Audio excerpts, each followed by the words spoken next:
Tá bom? Tá. Companheiros, boa tarde. Eu ia dizer boa noite, mas já ainda tá. Está escuro hoje, cada dia? A Elizabeth falou, eu acho que está um pouco alto, não está? Tá. Eu estou falando baixo, mas parece que está alto. A Elizabeth falou da simplicidade. Todos nós admiramos a simplicidade e gostaríamos de ser reconhecidas como pessoas simples.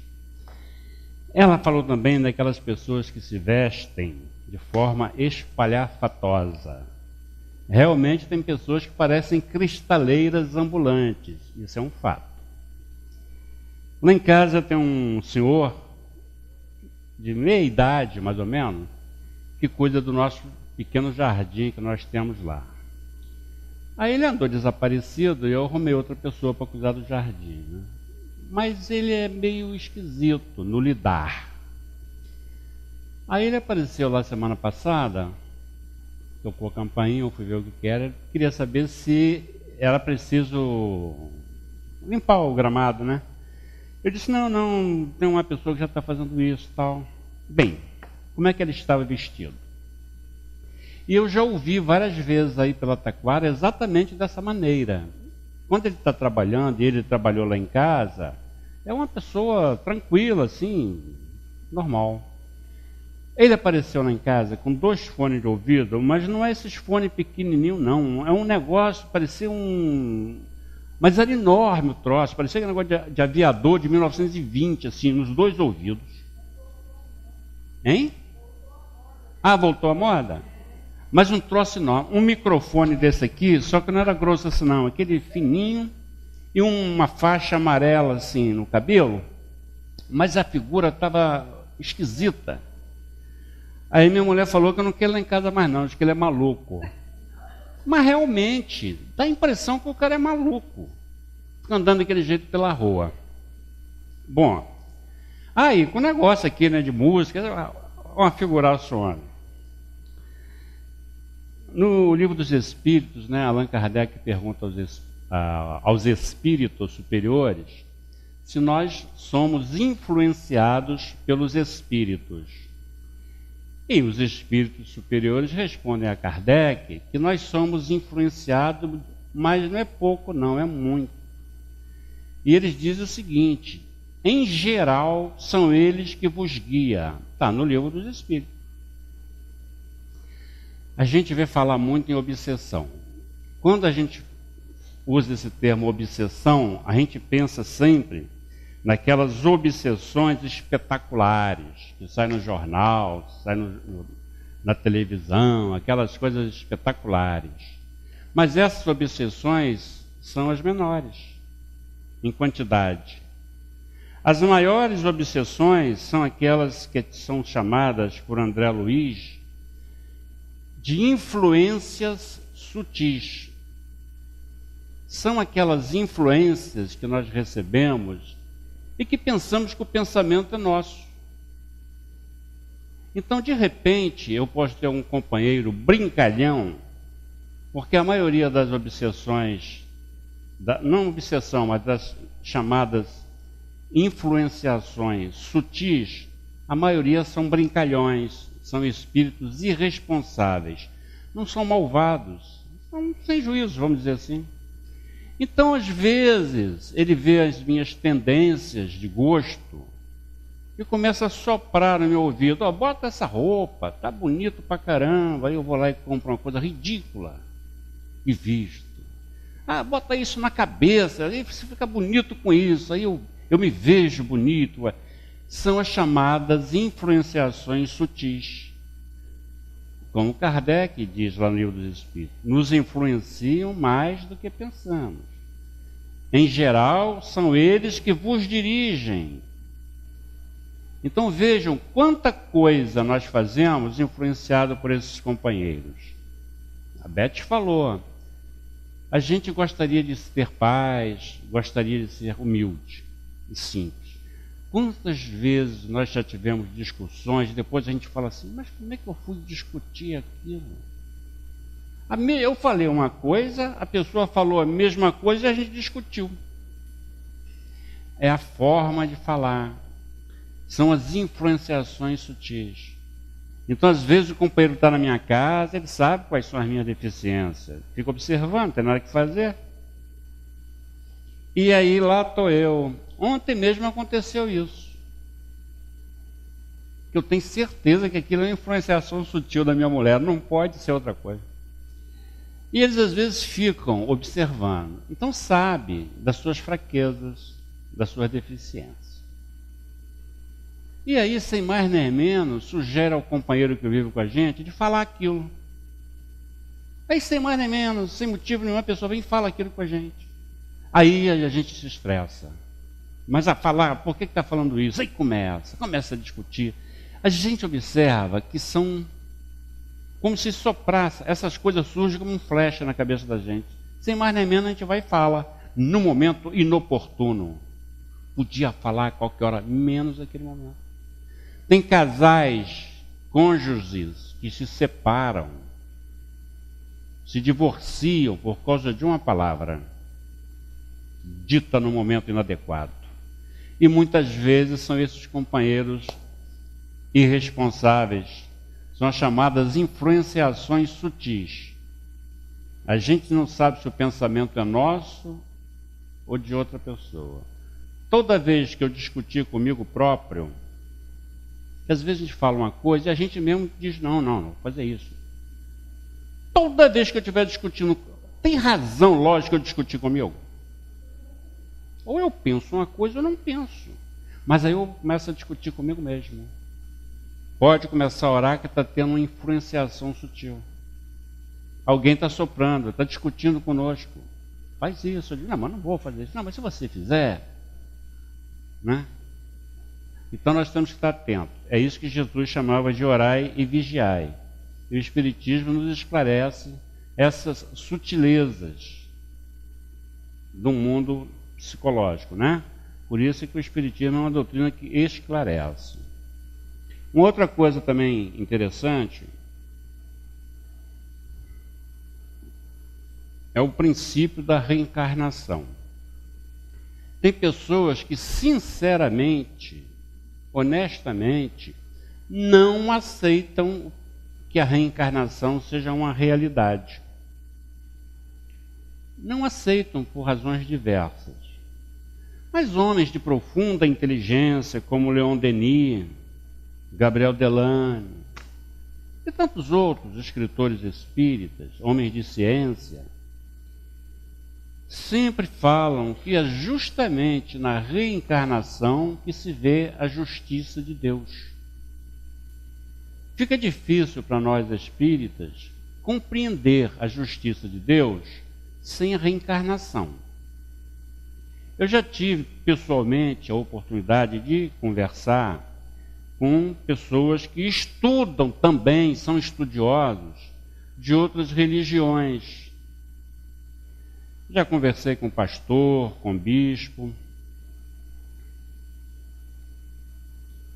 E surge essa problemática de conceitos religiosos. Aí eu faço algumas colocações, embora eu já saiba qual será a resposta. Mas para discutir, passar o tempo, eu levanto a lebre. Aí eu lhe pergunto, por exemplo, a um desses indivíduos o seguinte: vem cá, tem crianças que nascem e ficam em cima de um berço por deficiências várias, não apenas por um mês ou um ano, mas a vida toda. Tem crianças que nascem e ficam com 50, 60 anos num berço. E não passa o seu tamanho de uma criança de 6 meses. Quem quiser ver o que eu estou falando, vai na instituição Vicente Moretti, em Bangu, e vão ver pessoas de 50 anos que você carrega no colo, do tamanho de uma criança de 6 meses. E que nunca sequer moveram a cabeça. Se você ficar 50 anos com a cabeça numa posição, fica terrível. É uma deformidade dolorosa. Está lá, Vicente Moretti. Mas também pode ir mais perto, pode ir no Lar de Lourdes, aqui na rua Pajurá 256, que também verá crianças que estão há 40 anos sem sair do berço. Aí a gente pergunta, por que Deus permite que aconteça isso? Uma pessoa nascer, uma criança, em princípio inocente, e vai viver 50, 60 anos num berço. Eles falam assim, Deus faz isso porque Deus sabe e conhece o coração de cada um. Então, se ele não ficasse inutilizado, ele ia fazer maldades com os outros. Deus, sabendo disso, dá a ele esse castigo. Não deixa de ser uma explicação razoável, porque efetivamente Deus sabe o que se passa no coração de todos nós. Mas foge um pouco a lógica e a racionalidade. Porque, em contrapartida, se Deus inutiliza desde o nascimento algumas pessoas porque têm um coração perverso, por que outros crescem e ficam adultos com o coração perverso? Acompanhe a crônica policial e veja as barbaridades que são feitas. Por que Deus então deixa uns com o coração mau progredir e outros já morrem no nascedouro? Há uma incoerência. Será que Deus se distraiu? Passou despercebido? Então, e a gente pode fazer uma série de indagações nesse sentido da incoerência de um comportamento desse de Deus. Uns ele inutiliza logo no nascedouro porque é mau, e tem outros que são mal demais. Tem pessoas com 14 anos que já mataram 6, 7 pessoas.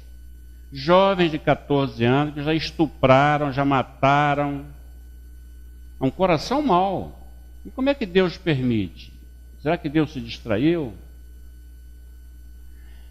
Então, existem algumas incoerências nessas colocações que essas pessoas fazem. Esse tipo de estudioso faz.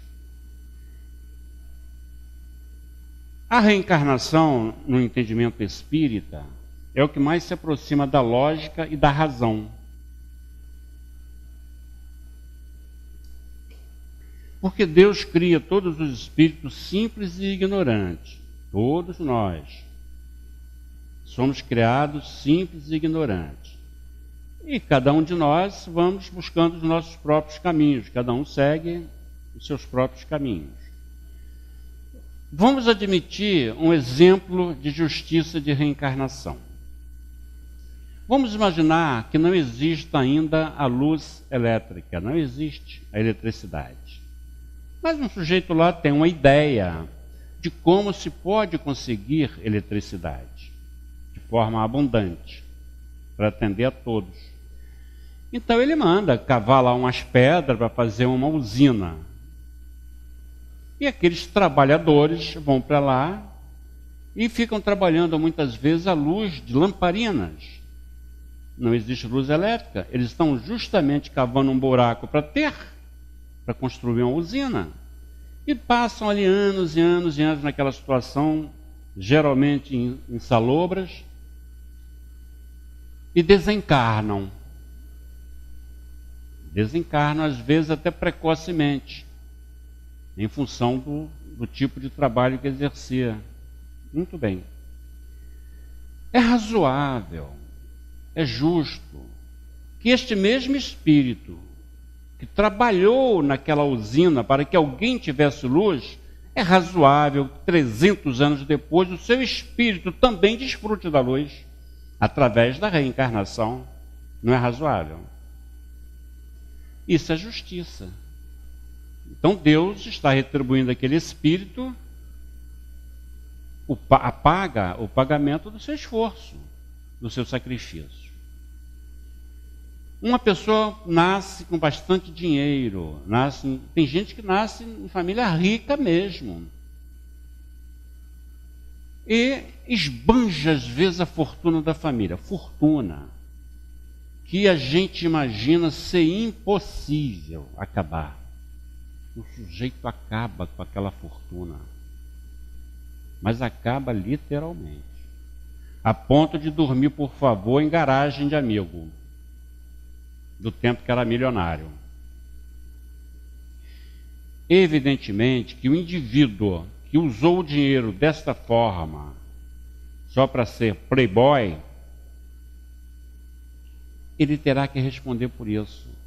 Ele não deu nenhuma utilidade àquele dinheiro. Só serviu para satisfazer os seus prazeres e a sua vaidade. Enfim, é justo que ele amanhã ou depois nasça com a carência de recursos. Quando eu vinha para cá, eu moro ali perto da Soca, aí eu vi, ali já está um rolo, aquele trânsito danado. Aí eu vi que todo mundo estava indo assim para outra mão assim para poder passar. Aí estava mais complicado. Aí quando chegou a minha vez, eu vi do que se tratava. Era um rapaz, ainda jovem ainda, puxando uma carroça, que eu não sei como que ele consegue carregar tanta coisa naquela carroça. Tinha uns 2 metros de entulho, de troço ali, e ele carregando, como se fosse um animal, puxando uma carroça. Bem, a gente sabe o que foi essa pessoa em encarnações passadas? Não sabemos.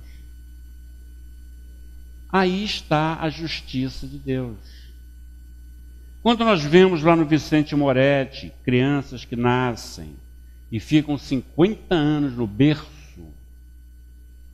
é a justiça de Deus. Por quê? Há pessoas que são más mesmo. Tem pessoas que têm prazer em ver alguém pegando fogo. Tem gente que são cruel. Uma pessoa nasce, depois de algumas encarnações, insistindo nisso. Porque tem espírito que insiste, não muda. Então se bota nessa situação. Qual a vantagem disso? É que depois que o espírito passa 50 anos deitado numa cama, totalmente dependente de alguém, ele começa a valorizar a figura humana. Então há uma questão de lógica nisso. Bem, mas o fato é que a reencarnação é um dogma que nem todos aceitam.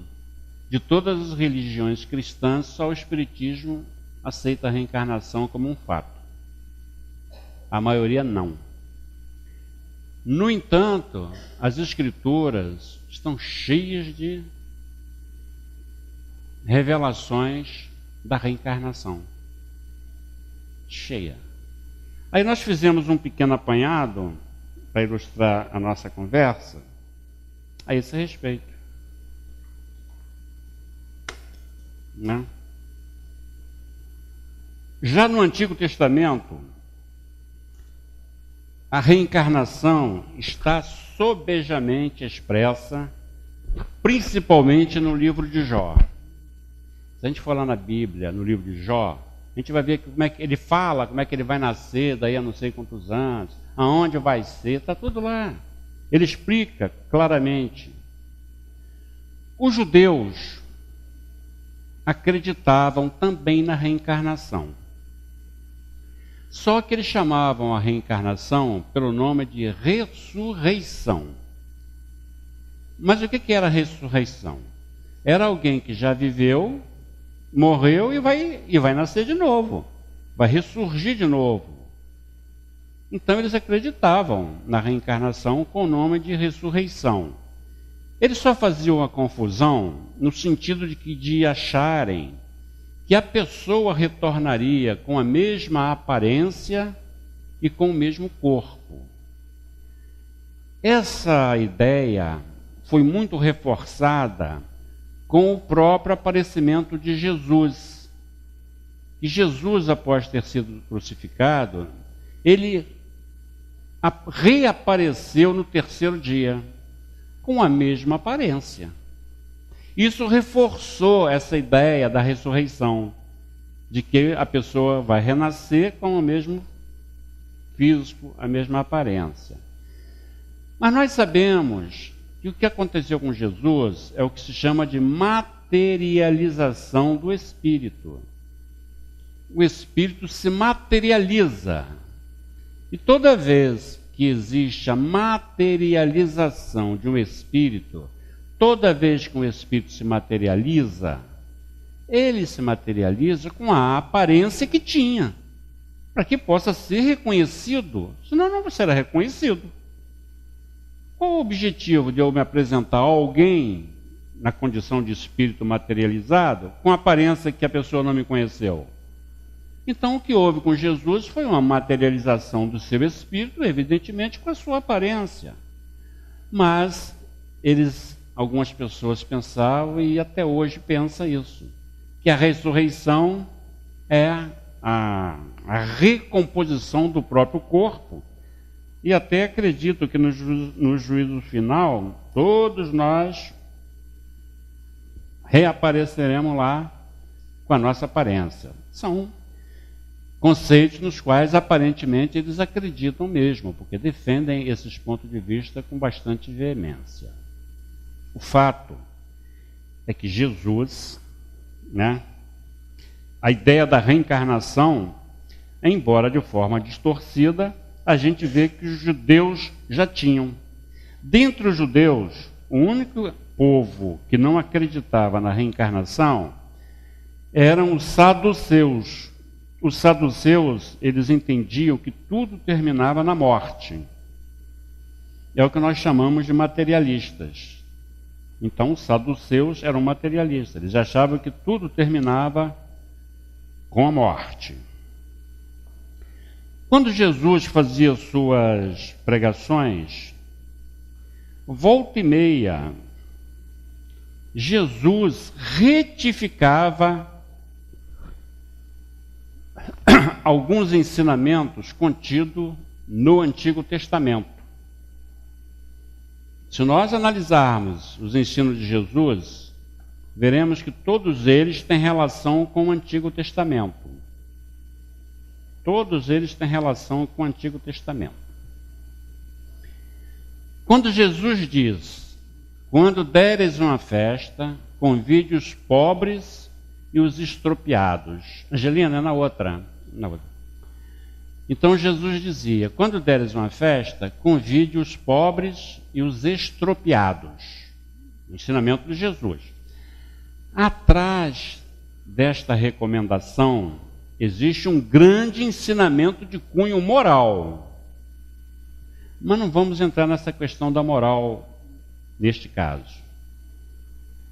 Quando ele diz: quando deres uma festa, convide os pobres e os estropiados, ele está mudando radicalmente o ensinamento de Esther, contido no Antigo Testamento. Esther dizia que cada judeu que fosse numa festa, depois ele próprio, também deveria dar uma festa. E, por sua vez, convidar todos os outros que também estavam na festa. E assim sucessivamente. De sorte que todos que foram naquela festa também dariam uma festa e convidariam todos os outros. Ao tempo de Esther, esse ensinamento talvez tenha sido de suma importância. Porque ele procurava aproximar as pessoas no convívio social. Nós não podemos esquecer que os judeus descendiam de tribos. Moisés não era rei. Moisés era chefe de 12 tribos. Então eram pessoas brutas, rudes. Então, ao tempo de Esther, obviamente que este ensinamento tinha por objetivo aproximar as pessoas como indivíduos na sociedade. Então, ao seu tempo tinha sentido, mas ao tempo de Jesus não. Então ele retifica. Ele diz: quando deres uma festa, não convide os amigos teus não, convide os pobres e os estropiados. E nós vemos no Evangelho o sentido moral deste ensinamento. Mas o fato é que é um ensinamento literalmente contrário ao ensinamento de Esther. E tem várias outras passagens de Jesus que é exatamente isso. Ele retifica ou modifica, em parte, alguns ensinamentos contidos no Antigo Testamento.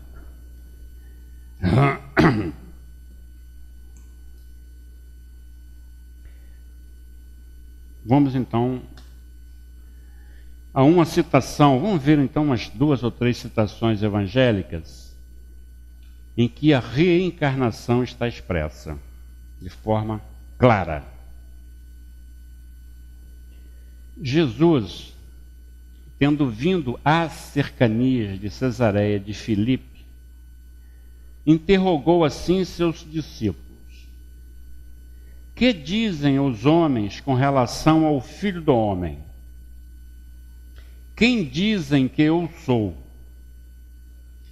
Os apóstolos lhe responderam: dizem uns que és João Batista, outros que és Elias, outros que és Jeremias, ou algum dos profetas.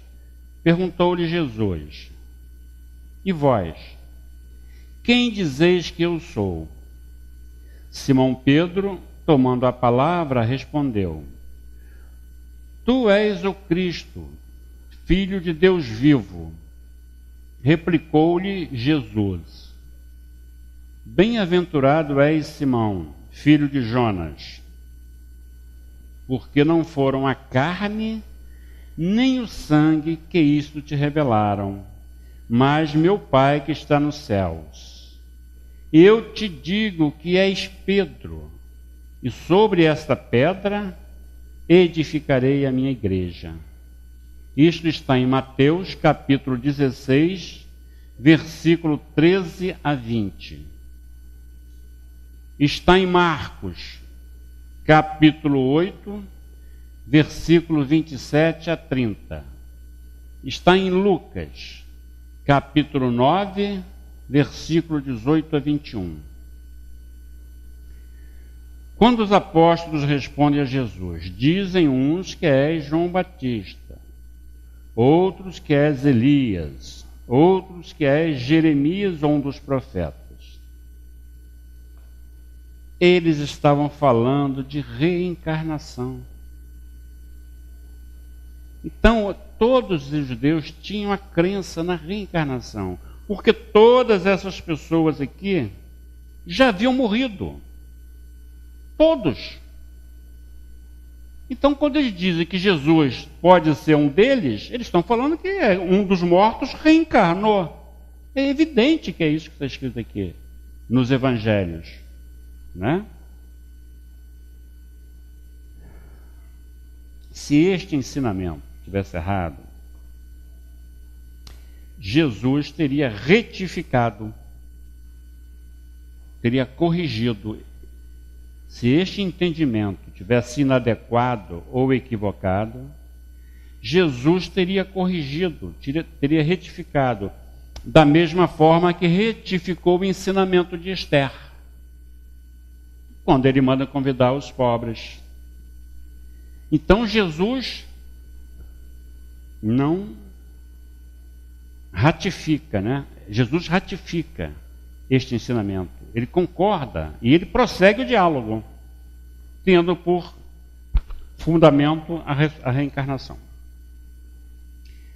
Quando Jesus diz: e vós, quem dizeis que eu sou? Olha só, e vós, quem dizeis que eu sou? Ele está concordando com aquele entendimento. Ele só quer saber dos apóstolos quem é que eles pensam que ele é. Mas ele está dizendo, realmente, a reencarnação é um fato. E vocês, já que é um fato, quem que eu sou? É isso que ele está falando, né? Pedro responde: és o Cristo, Filho de Deus vivo. Jesus então lhe diz: bem-aventurado és, Simão, filho de Jonas, porque não foram a carne nem o sangue que isso te revelaram, mas meu Pai que está no céu. Quando Jesus diz, não foi a carne nem o sangue que isso te revelou, ou que isto te revelaram, Jesus está falando de mediunidade. Olha o que Jesus diz: não foi a carne nem o sangue que te revelou isto, mas meu Pai que está no céu. Ele está falando de mediunidade. Ou seja, está dizendo que Pedro, né, através da mediunidade, recebeu por intuição, ou por um meio qualquer, essa informação dada pelos Espíritos enviados de Deus. E esse é o papel do médium. Então, não foi a carne nem o sangue, mas meu Pai que está no céu, que isto te revelou. está falando de mediunidade. Então Pedro, como vamos ver agora, era realmente médium, tinha mediunidade. Por quê? E eu te digo, continuando, Jesus fala, e eu te digo que és Pedro, e sobre esta pedra edificarei a minha igreja. Por que será que Jesus diz? És Pedro. Será que o Pedro não sabia que ele era o Pedro? Eu, por exemplo, meu nome é Braz Reginaldo.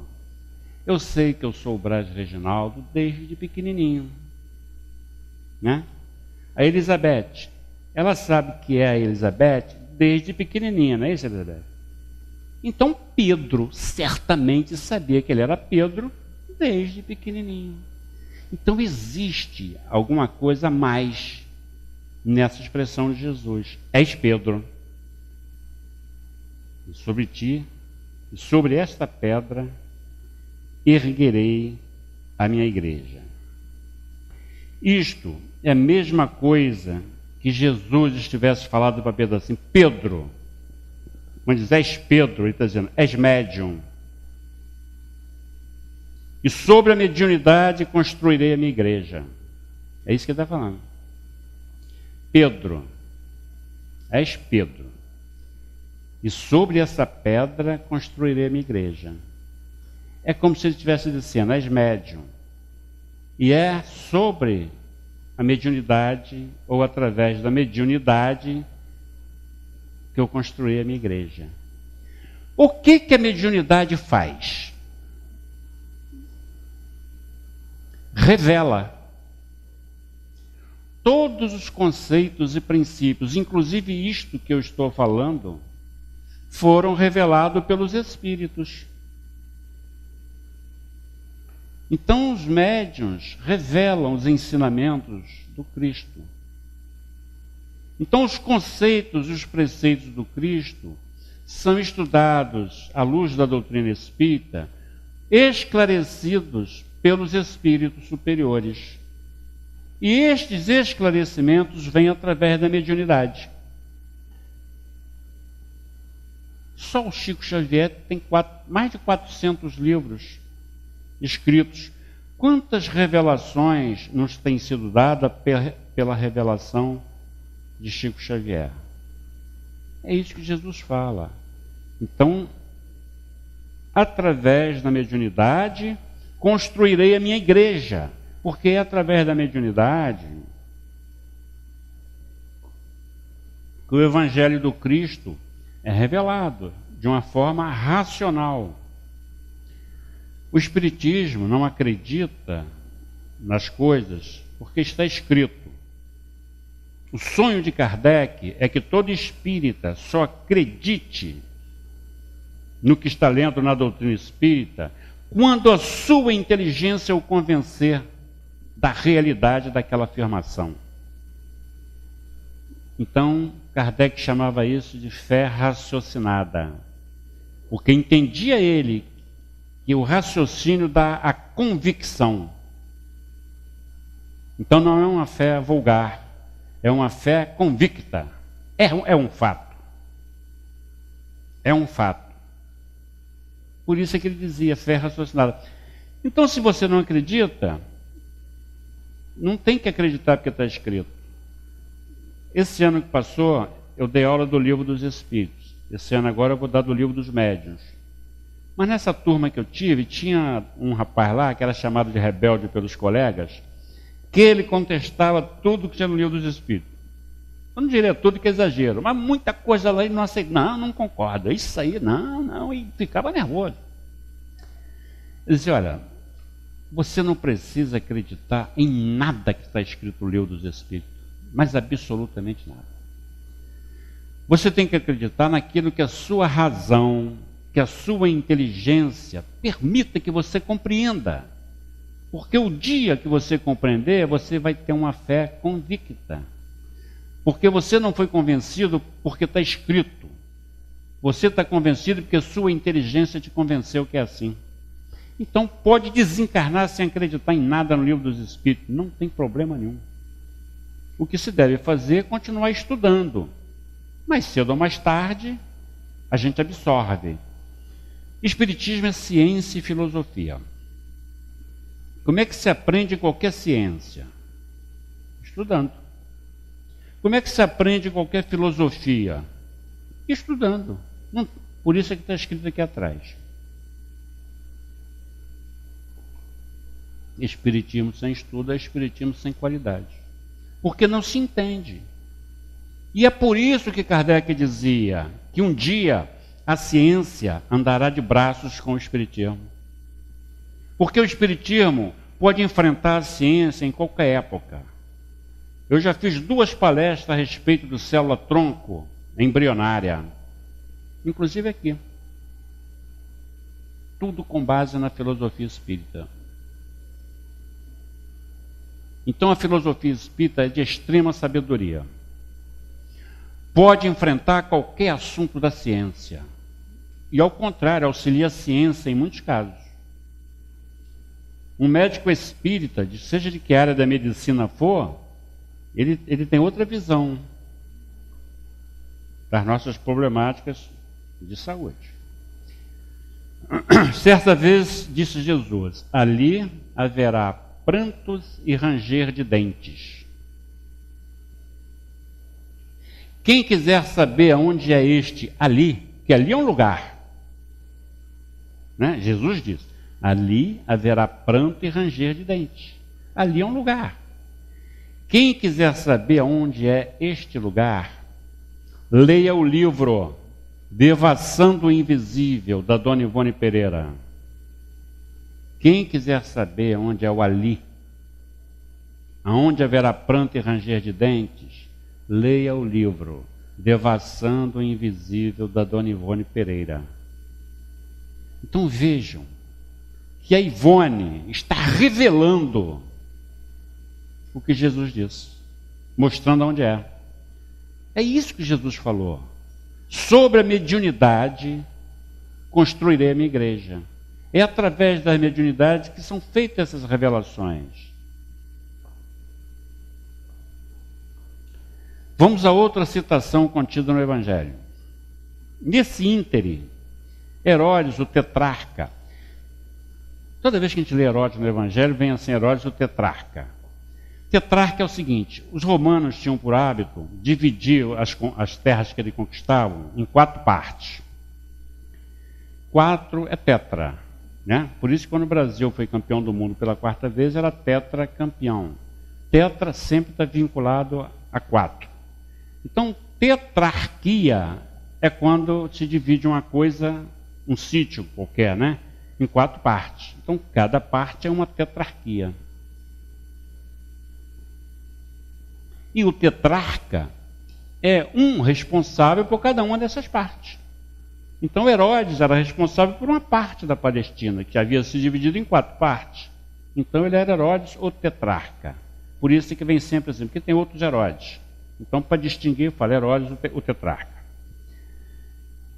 Vamos então a essa citação do Evangelho. Nesse ínterim, Herodes, o tetrarca, ouvira falar de tudo o que fazia Jesus, e seu espírito se achava em suspenso, porque uns diziam que João Batista ressuscitara dentre os mortos, outros que aparecera Elias, e outros que um dos antigos profetas ressuscitara. Disse então Herodes: mandei cortar a cabeça de João Batista. Quem é então esse de quem ouço dizer tão grandes coisas? E ardia por vê-los. Está em Marcos capítulo 6, versículo 14 a 16. E está em Lucas, capítulo 9, versículos 7 a 9. Mais uma vez temos aí a narrativa evangélica, demonstrando que claramente, inclusive Herodes acreditava na reencarnação. Então só queriam saber quem era o homem. Sabia que já tinha morrido no passado, que nasceu de novo. Mas quem é ele? Não há dúvida do princípio da reencarnação no Evangelho. Vamos a outra citação evangélica. Após a transfiguração aqui referida ficou conhecida como a transfiguração do Tabor. Foi quando Jesus levou alguns de seus discípulos a um monte chamado Monte Tabor, e lá no monte, então, ao lado de Jesus, apareceram Elias e Moisés, transfigurados, ou seja, irradiando, com o rosto radiando luz, e até levitaram, etc. Então, esta é a transfiguração citada aqui. Após a transfiguração, seus discípulos o interrogaram dessa forma: por que dizem os escribas ser preciso que antes volte Elias? Jesus lhes respondeu: é verdade que Elias há de vir e restabelecer todas as coisas, mas eu vos declaro que Elias já veio e eles não o conheceram e o trataram como lhes aprouve. É assim que farão sofrer o Filho do Homem. Então seus discípulos compreenderam que foram de João Batista que Jesus falava.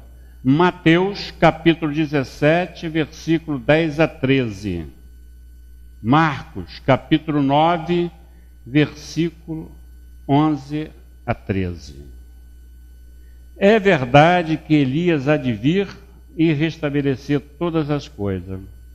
Eu vos declaro que Elias já veio e eles não o conheceram. Os apóstolos então percebem que aquele indivíduo que era João, que andava pelo deserto e que vivia pregando o arrependimento, era o Elias prometido no Antigo Testamento, que voltava para preparar o caminho de Jesus. Isso está bem explícito dessa forma que nós vimos no Evangelho de Mateus. Vamos então à última citação evangélica do nosso estudo. Ora, entre os fariseus havia um homem chamado Nicodemos, senador dos judeus, que veio à noite ter com Jesus e lhe disse: Mestre, sabemos que és verdadeiro e que vieste da parte de Deus, para nos instruir como um doutor, porquanto ninguém poderia fazer os milagres que fazes se Deus não estivesse com ele. Jesus lhe respondeu: em verdade te digo, ninguém pode ver o reino de Deus se não nascer de novo. Disse-lhe Nicodemos: como pode nascer um homem já velho? Pode tornar a entrar no ventre de sua mãe para nascer uma segunda vez? Retorquiu-lhe Jesus: em verdade te digo, se um homem não renasce da água e do Espírito, não pode entrar no reino de Deus. O que é nascido da carne é carne, e o que é nascido do Espírito é Espírito. Não te admires que eu te haja dito ser preciso nascer de novo. O Espírito sopra onde quer e ouves a sua voz, mas não sabe de onde vem e nem para onde vai. O mesmo se dá com todo homem que é nascido do Espírito. Respondeu-lhe Nicodemos: como pode isso fazer-se? Jesus então lhe pergunta: pois que és mestre em Israel e ignoras essas coisas? Digo-te em verdade, que não dizemos senão o que sabemos, e não damos testemunho senão do que temos visto. Entretanto, não aceitas nosso testemunho. Mas, se não me credes quando vos falo das coisas da terra, como me crereis quando vos fale das coisas dos céus? João, capítulo 1, versículo 1 a 13. Ninguém pode ver o reino de Deus se não nascer de novo. Novamente, esta passagem fala claramente da realidade da reencarnação. E o Espiritismo nos tem revelado: ninguém poderá ver o reino de Deus se não nascer de novo. E o Espiritismo nos revela que só através das sucessivas reencarnações é que nosso espírito irá se aprimorando moralmente, até o ponto de tornar-se espírito puro. Aí sim, entrará no reino de Deus. Se um homem não renasce da água e do espírito, muitas pessoas entendem que Jesus está falando da água do batismo, em função do que João batizava com a água. Há nisso um equívoco de natureza histórica. No capítulo 1 da Gênesis, está lá escrito: toda matéria sob o céu, toda matéria sobre a terra, e todos os seres vivos vieram da água. Está lá na Gênesis, capítulo 1. Quem tem a Bíblia em casa é só ir lá e ler. Ora, quando Jesus então diz que é necessário nascer da água e do Espírito, ele está dizendo que é necessário nascer com matéria, que a matéria não vem da água. E por que ele usa essa expressão, até um certo ponto erudita? Porque ele estava falando com um doutor da lei, um homem que tinha acesso ao sinédrio, portanto conhecia as Escrituras, se não conhecia, devia conhecer. Sendo ele homem de cultura, ele sabe o que Jesus está falando. Jesus não falou isso para o povo, falou para um doutor da lei, para Nicodemos. Então, quando ele diz, é necessário que o homem nasça da água do Espírito, está dizendo, é necessário que o homem venha com matéria do corpo e com a inteligência do Espírito. Mais uma vez está aqui. E vamos então, em função da hora, para o nosso... Aqui apenas fazer uma pequena conclusão, no tocando o seguinte. O Espírito sopra onde quer e ouves a sua voz, mas não sabe de onde vem ele, nem para onde vai. Não foi isso que Jesus respondeu a Nicodemos? O Espírito sopra aonde quer. Quando nós estamos para reencarnar, muitos de nós temos a oportunidade de escolher a família onde vamos viver, a condição social que vamos ter e até o lugar onde vamos nascer. Muitos de nós, quando estamos para reencarnar, podemos fazer o nosso plano reencarnatório. Até com quem a gente vai casar, pode escolher às vezes. Então o Espírito sabe onde sopra, nesse sentido. Eu sei o que eu quero nascer assim, assado, e morar não sei aonde. Eu sei, como Espírito. Então Jesus diz, o Espírito sabe onde sopra, mas não sabe de onde vem. Embora eu nasça na mesma família, tenha a vida social que eu escolhi ter, eu soprei isso. Eu não sei de onde eu vim. O que eu era na outra encarnação? Não sei. Então Jesus disse a Nicodemos, o Espírito sabe onde sopra, mas não sabe de onde vem. E nem para onde vai. O que eu serei na próxima encarnação? Não sei. É isso que Jesus está dizendo. Então nós estamos vendo que os Evangelhos e o Antigo Testamento está repleto. E olha que eu fiz um pequeno apanhado de revelações da reencarnação. Então, por que essas pessoas que se dizem estudiosas dos livros sagrados, da Bíblia, dos Evangelhos, não aceitam a reencarnação? Porque eles são o que Allan Kardec chamava de negadores por sistema. Negam porque querem negar. Simplesmente. Companheiros, que Deus nos ampare.